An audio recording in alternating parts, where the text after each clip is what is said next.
Tamakkunu halawatil hawa minal qalbi huwa da'ul udhal. Katanya tamakun itu menancapnya rasa manisnya hawa di dalam hati, itu adalah penyakit yang kritis, penyakit yang sangat membahayakan. Ketika rasa manisnya hawa nafsu tertancap di dalam hati, maka itu merupakan penyakit yang sangat membahayakan. Kalau di zaman sekarang mah stadium 4-nya nya. Stadium 4. Jadi hawa itu apa sih? Jadi kan di sini menyebutkan tamakkunu halawatil hawa minal qalbi. Tertancapnya rasa manisnya hawa. Jadi kita ke kitab Tuhfatus Safarah ila Hadratil Bararah karya Imam Ibn Arabi rahimahullahu ta'ala. Jadi beliau itu menggambarkan, mengilustrasikan tentang hawa. Hawa itu artinya, hawa itu adalah salah satu dari tingkatan cinta. Di cinta itu ada yang namanya al-wajad, ada yang namanya mahabbah, ada yang namanya syauq, ada yang namanya hawa. Ada beberapa tingkatan itu. Kalau nggak salah oleh Imam Al-Wasiti rahimahullahu ta'ala dalam kitabnya Tuhfatul Ahbab diuraikan itu, cuman belum sempat ngebuka. Ya, intinya hawa itu adalah rasa cinta. Nah, ya timbulnya dari mana rasa cinta ini? Kan? Jadi saya baca aja lebih lengkapnya. Al-mahabbah ala naw'ain. Cinta itu ada dua macam. Mahabbatun qa'imatun birruh, rasa cinta yang berada di dalam ruh, satu. Yang kedua, wa mahabbatun tatawalladu minasyahwah, dan rasa cinta yang timbulnya itu adalah dari syahwat. Sementara syahwat, wa syahwatu sifatun qa'imatun bin nafsi, adalah sifat yang ada di dalam nafsu. Wa mata ghalabat mahabbatur ruh tusamma ishqan. Ketika yang lebih dominan itu adalah cinta ruh. Jadi ruh kecintaan yang ada di dalam diri seseorang itu yang lebih dominan adalah cinta dari ruhnya, cinta yang berdasarkan atas ruh. Jadi ruhnya yang mencintai, maka itu namanya adalah ishqan. Isyik gitu. Yang kedua, wa mata ghalabat syahwatun nafsi, itu sama hawa. Nah, ketika yang lebih kental, yang lebih dominan itu adalah cinta yang berdasarkan atas syahwat atau hawa nafsu, syahwatun nafsi, syahwatnya nafsu, maka itu namanya adalah hawa. Nah, dan seringkali hawa itu ditafsirkan atau diterjemahkan dengan hawa nafsu, kan gitu. Itu ya, hawa nafsu. Maksudnya kecintaan yang dasarnya itu berdasarkan atas nafsu, atas diri, gitu.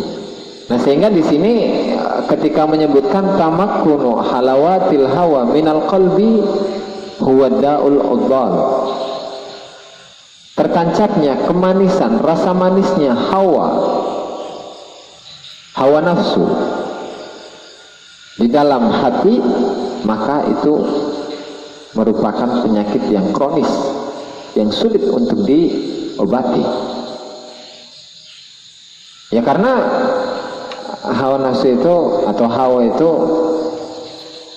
macamnya ada dua. Rasa manisnya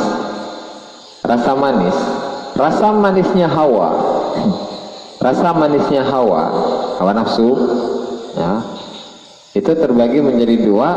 Yang pertama hawan nafsi, hawa atau rasa cinta yang dimiliki oleh nafsu, kemudian wahawal qalbi, hawa nafsu yang berada di dalam hati. Kalau hawa nafsu itu kembali kepada syahwat-syahwat jasmani, seperti ketika makan, enaknya minum, enaknya pakaian, memiliki pakaian yang bagus, enaknya memiliki kendaraan, enaknya memiliki tempat tinggal, enaknya memiliki istri. Ini istri dia ya.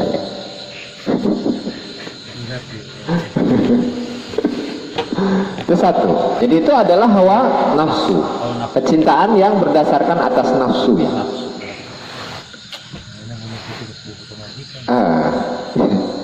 Nah, yang kedua itu namanya hawal qalbi, kecintaan, hawa nafsu ya.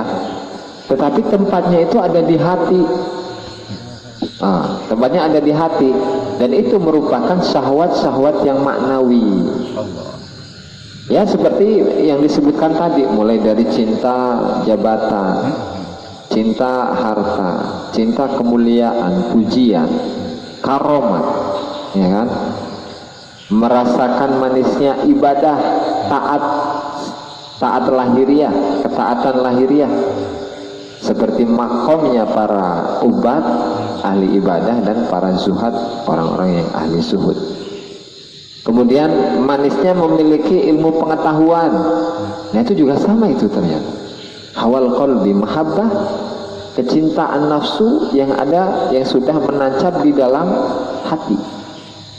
Nah, pertanyaannya, bagaimana cara untuk mengobati? Kalau yang pertama hawa nafsu, cara untuk mengobati rasa cinta yang berdasarkan atas nafsu. Kalau yang pertama, wa amma ilaju hawan nafsi fa amruhu qarib. Cukup mudah ternyata. Kalau yang pertama ya, hawa nafsu itu cukup mudah. Yumkinu ilajuhu bil firari min awtani dzalika. Itu dengan lari dari tempat-tempat yang ada tadi sifat-sifat yang buruk. Berarti kalau makan, ya mengurangi makan, banyak puasa gitu kan. Kalau pakaian berarti pakai baju yang rombeng, yang jelek-jelek, ya. Kalau tempat tinggal berarti tempat tinggal ala kadarnya, qanaah gitu dan seterusnya. Itu cukup. Itu hawa nafsu. Nah, tapi yang lebih parah ini yang kedua, wa amma ilaju hawal qalbi idza tamakkana fahuwa sa'bun. Sebaliknya, ketika kecintaan nafsu, kecintaan hawa nafsu yang tertancap di dalam hati, ya, itu sangat sulit. Fahuwa sa'bun, itu sulit. Kenapa? Karena fahuwa ad-da'ul udhal, dia itu adalah penyakit yang kronis, yang kritis, yang bahaya, stadium 4. Alladzi a'dhalal atiba, yang membuat lemah para dokter. Yang para dokter itu udah angkat tangan, sudah nggak mampu untuk mengobati mereka, untuk mengobati penyakit tadi. Nah, sehingga a'jazahum wa habasahum an ilaji. Fala yaziduhu dawa illa tamakkunan. Nah, sehingga ketika hati yang kecintaan nafsunya itu sudah tertancap di dalamnya, semakin dia diobati, ya maka penyakitnya akan semakin parah. Nah, ternyata wa innama yukhrijuhu waridun ilahiyun bi inayatin sabiqatin biwasitatin au bi ghairi wasitah. Nah, ternyata untuk mengobatinya itu hanya mengharapkan kepada warid ilahi. Warid makna yang datang dari Tuhan, dari Allah, perintah, atau gampangnya resep yang asal usulnya itu dari Allah Subhanahu wa ta'ala. Cuman itu. Jadi Jadi yang bisa mengobati penyakit yang parah ini hanya warid ilahi, resep Allah gitu, mudahnya mah resep dari Allah. Bi'inayatin sabiqati, dengan perhatian Allah yang sudah ditulis oleh Allah di zaman dulu, di zaman azali. Bi'inayatin sabiqah, biwasitatin au bighairi wasitah, baik dengan perantara, ya maksudnya melalui guru, atau bighairi wasitah, tanpa guru. Nah, sehingga hal ini diuraikan dalam hikmah berikutnya, la wa yukhriju syahwata minal qalb illa khawfun muz'ijun au syauqun muqlikun. Jadi untuk mengangkat, mengoperasi penyakit tadi hawal qalbi, hawa nafsu yang sudah tertancap di dalam hati itu hanya ada dua.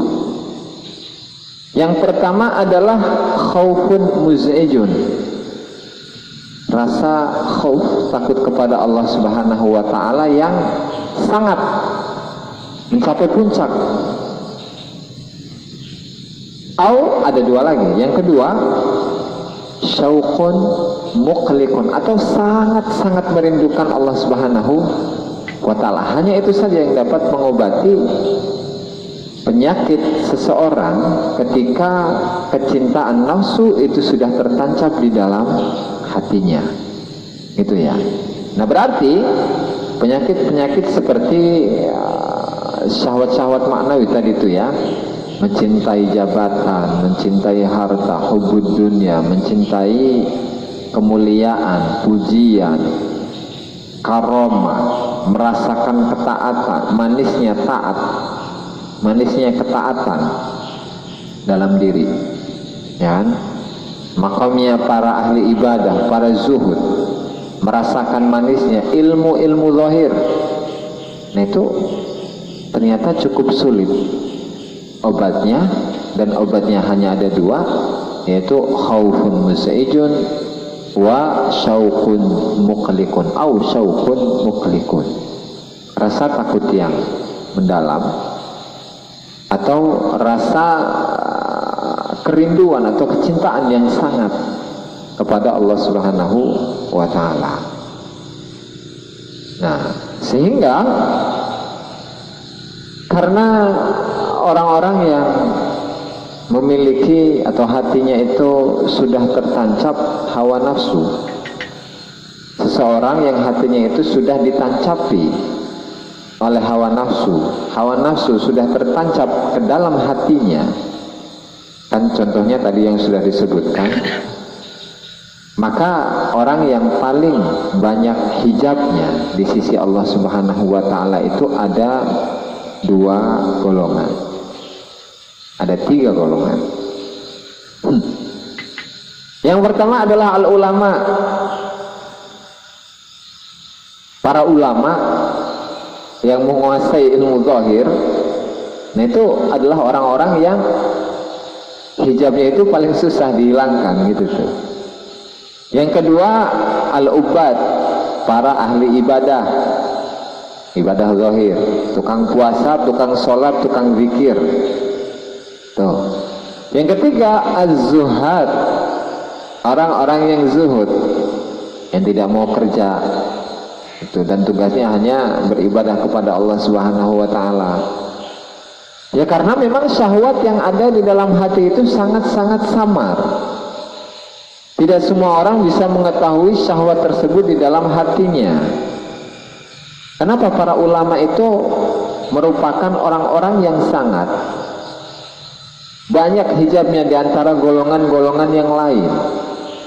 Ya, karena dalam sebuah ayat Al-Quran Allah Subhanahu wa ta'ala berfirman, "Adhallahu Allahu ala ilmin wa hum yahsabuna annahum yuhsinuna sun'a." Allah itu menyesatkan dirinya, mereka para ulama, ala ilmin, dan mereka itu memiliki pengetahuan, memiliki ilmu, dan mereka menyangka bahwa dirinya itu melakukan perbuatan-perbuatan yang baik. Maksudnya Allah Ta'ala itu menyesatkan mereka dari jalan orang-orang yang khusus yang bisa mendekatkan diri ke Allah atau didekatkan kepada Allah Subhanahu wa Ta'ala, dan mereka para ulama itu terus menerus di jalan yang umum. Kalau jalan yang khusus itu para aulia, jalan yang umum itu ya jalannya orang awam gitu. Ya bahkan yang lebih parah lagi, para ulama-ulama Allah yang menyangka, yang meyakini bahwa mereka itu adalah berada pada derajat yang paling tinggi, tidak ada keutamaan di atas ilmu yang mereka miliki. Bahkan mereka mengaku sudah mencapai maqam ihsan, di mana mereka itu adalah, atau orang para ulama zahir ini sudah meyakini bahwa diri mereka lah yang dimaksud dengan orang-orang yang sudah mencapai maqam ihsan, yaitu dengan mengamalkan zahir dari Al-Quran dan zahir dari sunnah, dan tidak ada maqam yang lebih tinggi daripada maqam itu. Nah, orang yang seperti ini banyak. Para ulama-ulama itu merasa dia ulama sehingga orang lain harus menghormati. Merasa dirinya Habib baik. Merasa memiliki nasab yang mulia sehingga orang lain harus menghormati dirinya lantaran dia memiliki nasab yang mulia, kan? Dan seterusnya banyak penyakitnya itu. Nah, sehingga orang-orang yang memiliki penyakit seperti ini itu orang yang sudah dalam stadium 4, sudah sangat kronis penyakitnya.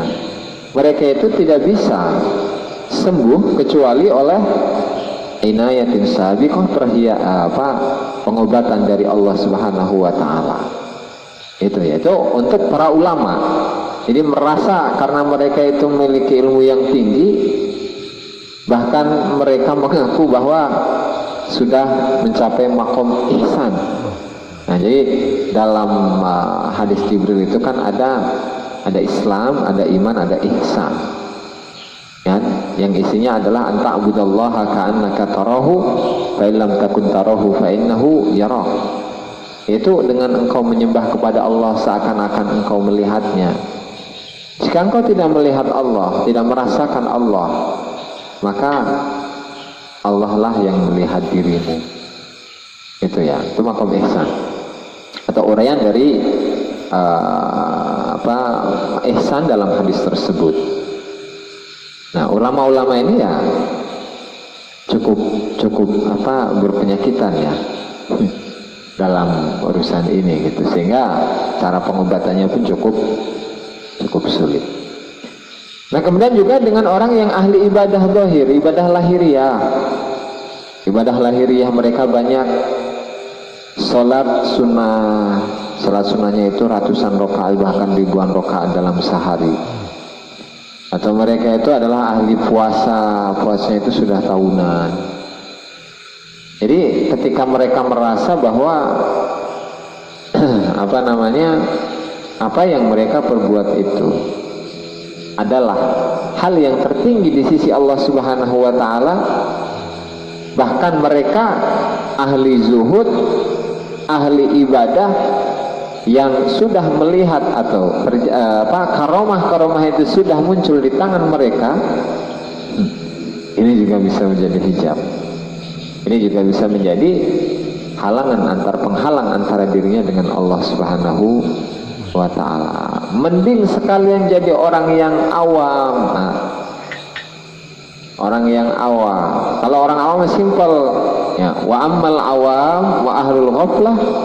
Kalau orang awam dan orang-orang yang lalai, seperti kita ini, fahum aqrabun nasi ilal inqiyad wan nufuzi ila rabbihim. Kalau orang awam itu ternyata paling mudahnya manusia untuk tunduk dan tembus kepada Tuhannya. Karena memang dalam sebuah hadis Rasulullah SAW itu bersabda, aktsaru ahlil jannati al-gulhu. mayoritas penduduk surga itu adalah al-mughaffalun, orang-orang yang ghaflah. Ya maksudnya yang namanya orang awam kan simpel-simpel aja biasanya memang. Suruh sholat, tidak merasa dirinya yang berbuat. Suruh zakat, ya kan?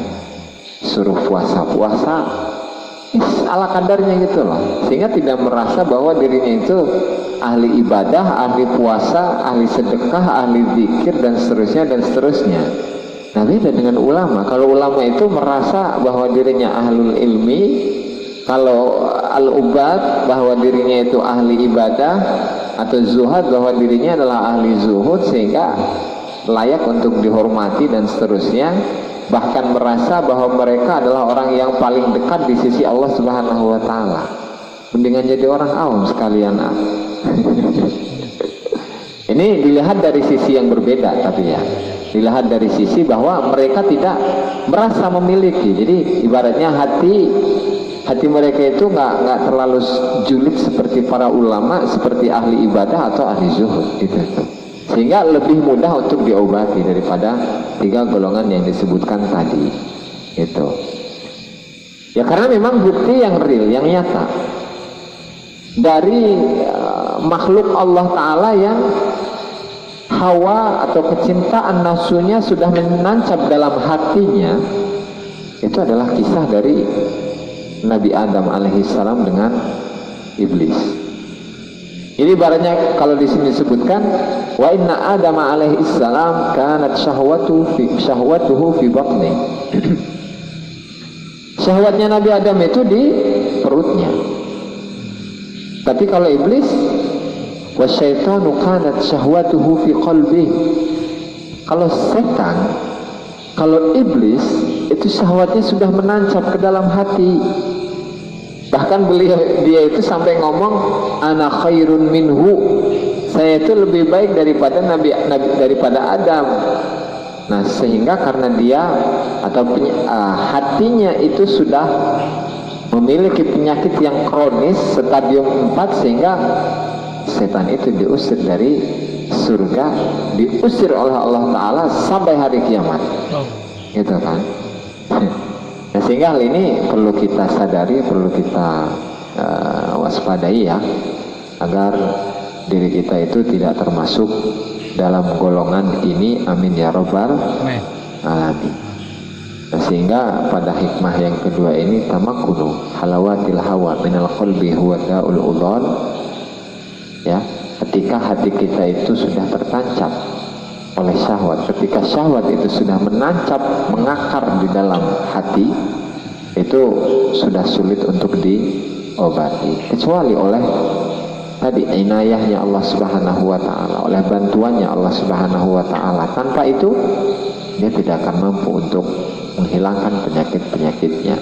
Dan terutama 3 golongan, yaitu para ulama zahir, kemudian ahli ibadah al-ubad, ahli ibadah, kemudian az-zuhad, ahli zuhud, itu adalah orang-orang yang paling sulit diobati, di mana mereka ini lah yang terjangkit penyakit tadi ad-da'ul udhal atau syahwat yang sudah mengakar, menancap di dalam hati. Mudah-mudahan kita dijaga oleh Allah Subhanahu wa Ta'ala dari penyakit ini. Amin ya robbal alamin. Demikianlah para hadirin, para pemirsa, para ashab, para ikhwan yang dimuliakan Allah Subhanahu wa Ta'ala, pengajian yang dapat disampaikan pada malam hari ini, mudah-mudahan Allah Ta'ala memberikan manfaat atas apa yang disampaikan tadi, dan mudah-mudahan kita selalu diberi taufik dan hidayah untuk mengamalkannya. Amin ya robbal alamin. Kurang dan lebihnya saya mohon maaf.